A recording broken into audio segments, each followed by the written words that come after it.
Assalamu alaikum wa rahmatullahi wa barakatuh. Welcome to another episode of Sirah Snippets. Today I wanted to talk about the Prophet Muhammad's relationship with one of his favorite women, his daughter Fatima radiallahu anha.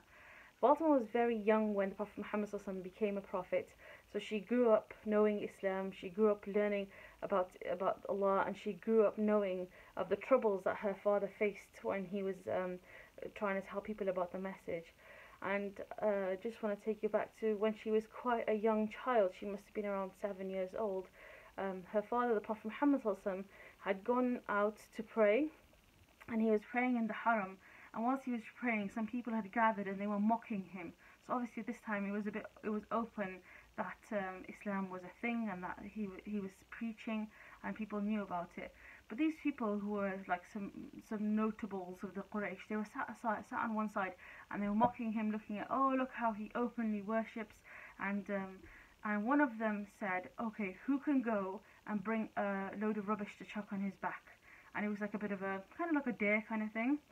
So one of them, Uqba, who was a particularly nasty piece of work, he said, okay, I'll go. And what he did is he brought a bucket of entrails.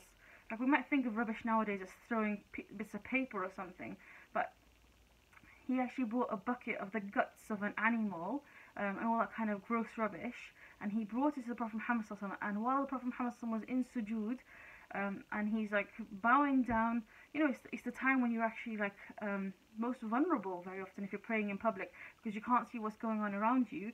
That's when he came and he tipped this bucket of entrails on his back.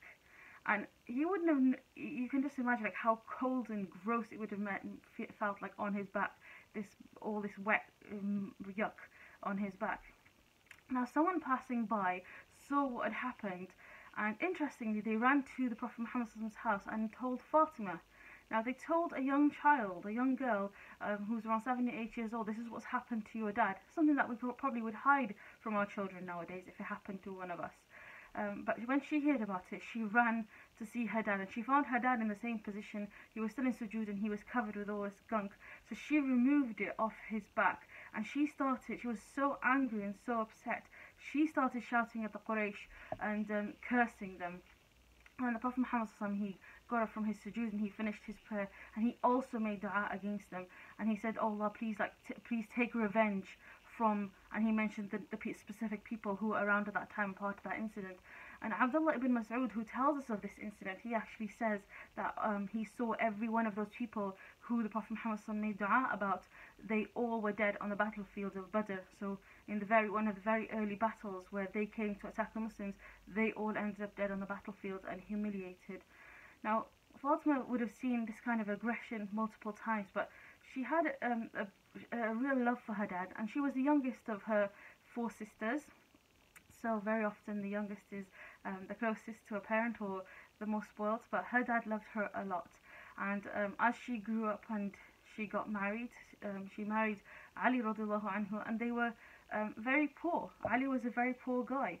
And when he came to the Prophet Muhammad even, he was a bit hesitant because he was worried the Prophet Muhammad might not accept him for his daughter because he was so poor. But the Prophet Muhammad obviously embraced him and accepted him as his son-in-law, and they were living together happily as a married couple, Ali and Fatima.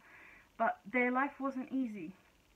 So Fatima, it was said about Fatima that actually her hands, they had calluses on them. They were so rough from where she used to grind the corn, and she was busy with working in the house, and Ali was tired from working long hours too.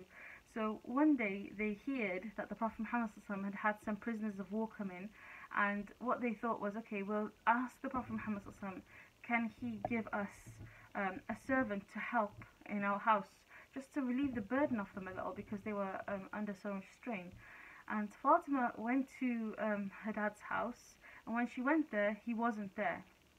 And instead, Aisha radiallahu anha was there, and she told Aisha that, oh, this is what I'm thinking, because I'm really, I have all these pains on my hands and everything.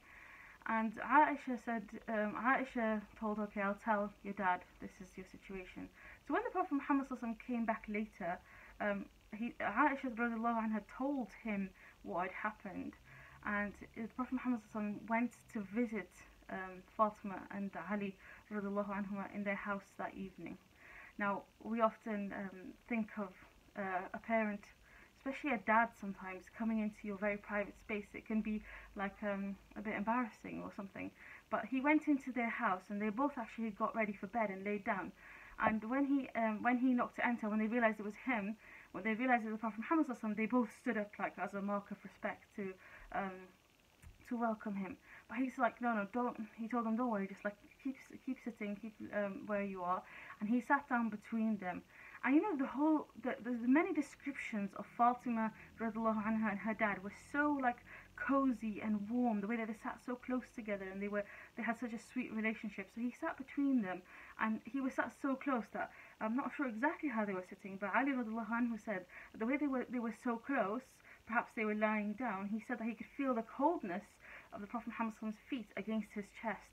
Now obviously their bed would have been on the floor like a blanket or a cloth laid out, or a mat laid out, rather than a high bed like we have.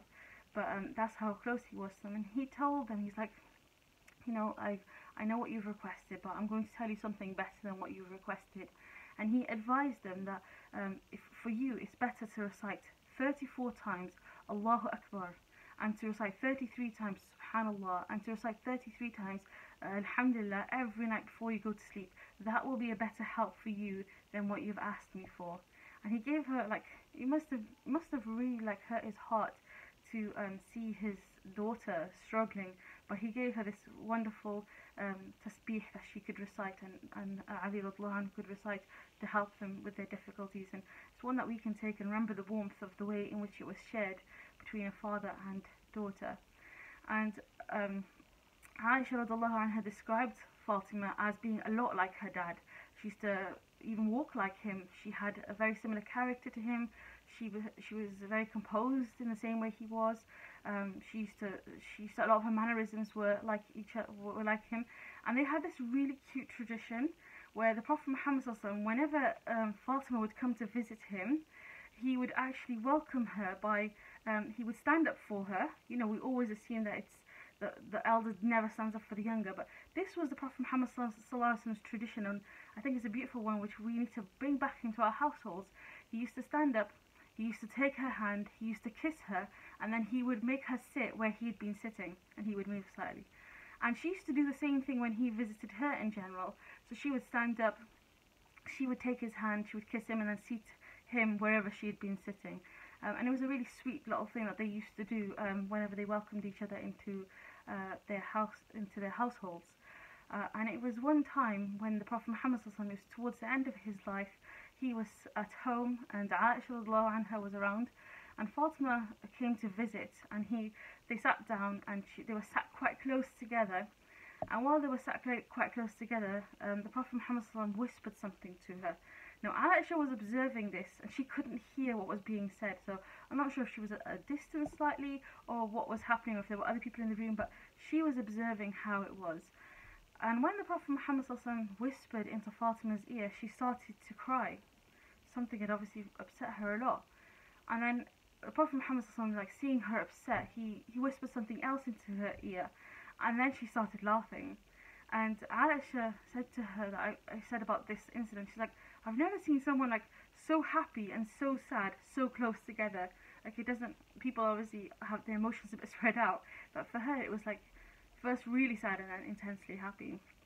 So afterwards, she asked, when the Prophet Muhammad wasn't around, she asked Fatima, what was it that he told you, like what upset you and what made you laugh? And Fatima said, look, I can't tell you, I wouldn't break the secret of the Prophet Muhammad. So even with his wives around, there was an intense like closeness that was even deeper with his daughter Fatima, like a really beautiful relationship. And then afterwards, after the Prophet Muhammad passed away, Aisha came again and asked her about this incident and said, oh, what was it that he told you? And then she said, she told her what actually happened, and she said, the first time he whispered in my ear, he told me that Jibreel used to come every single year to recite the Quran once, like to revise the whole Quran. And she said, and the Prophet Muhammad told her that actually this year he came twice, and I think it means that I'm going to die soon, and then when I die, you're going to be the first of my women to follow, rest of my women family to actually follow me into the afterlife. And she said it really, that's what made me cry. She was going to lose her dad, and that's what really hurt her and made her cry. And the Prophet Muhammad ﷺ told her, look, he tried to cheer her up and he said, oh, don't you like to be the chief of all the women of Jannah, like the queen of the believers almost in the hereafter? And she said, that's what made me laugh. And it's very true that after the Prophet Muhammad ﷺ passed away, that she was the first of his women folk to follow and to join him. That she was within 6 months, she also passed away. But subhanAllah, what a beautiful relationship they had. May Allah make this true of all of us and our children and our parents. Jazakumullah khair. Assalamu alaikum wa rahmatullah.